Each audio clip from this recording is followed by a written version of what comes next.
তারপর বলো, তোমার কি এমন কথা যেটা তুমি অফিসে বলতে পারলে না, বাইরে আসতে বললে? রিয়াজ, আমি ইদানিং খেয়াল করছি তুমি আমাকে অ্যাভয়েড করছো। আজব কথা, তোমাকে আমি অ্যাভয়েড কেন করব? তুমি তো জানোই আমি কি পরিমাণ ব্যস্ত থাকি। রিসেন্টলি ব্যস্ততা একটু বেড়েছে, এই যা, দ্যাটস ইট।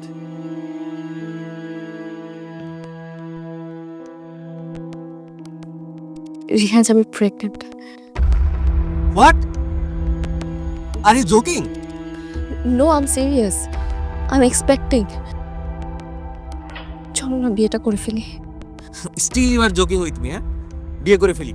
বিয়েটা কি ছেলে খেলা যে বললো আমার হয়ে গেল? শোনো, চলো হসপিটালে যাই, আমার ফ্রেন্ডের পরিচিত হসপিটাল আছে, ওইসব ব্যবস্থা করবে। কি বলতেছো এগুলো তুমি? তোমার মাথা ঠিক আছে? আমার মাথা তখন ঠিক ছিল না, এখন ঠিকই আছে।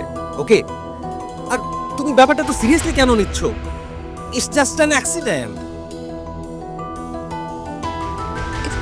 এটা অ্যাক্সিডেন্ট? ইয়া, অবভিয়াসলি। আর দেখো, এই জেনারেশনে এই টাইপের ঘটনা অ্যাভেলেবেল। সো চলো হসপিটালে যাই, ওখানে গেলে সব ব্যবস্থা হয়ে যাবে।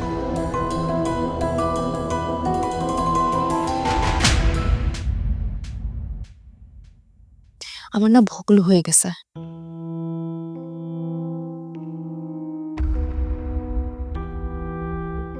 আমি না ভুল করছি। আমি মানুষ সিলেক্ট করতে ভুল করছি। ভুল আমিও করেছি, হ্যাঁ, তোমার মতো মেয়ের সাথে আমি মিশছি। শোনো, দোষ কি আমার একা ছিল? হ্যাঁ, আমি কি তোমাকে ফোর্স করছি? আসছে, বিয়ে করে ফেলি। তোমাদের মতো মেয়েদের সাথে না জাস্ট টাইম পাস করা যায়, বিয়ে না, নাথিং এলস। রিয়াজ, আমার লাইফটা নষ্ট হয়ে যাবে, প্লিজ এটা করো না।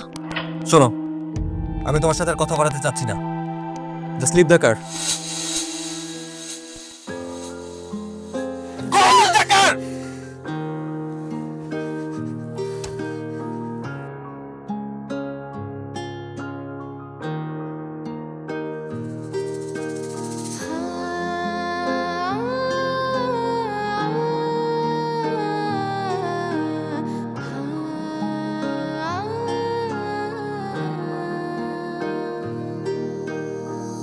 চারিপাশে জমে আছে ময়লাতে ব্যথা, মিলে মিশে মেঘে ঢাকা এ শহর, ধুলো মিশে আছে এ বাতাসে।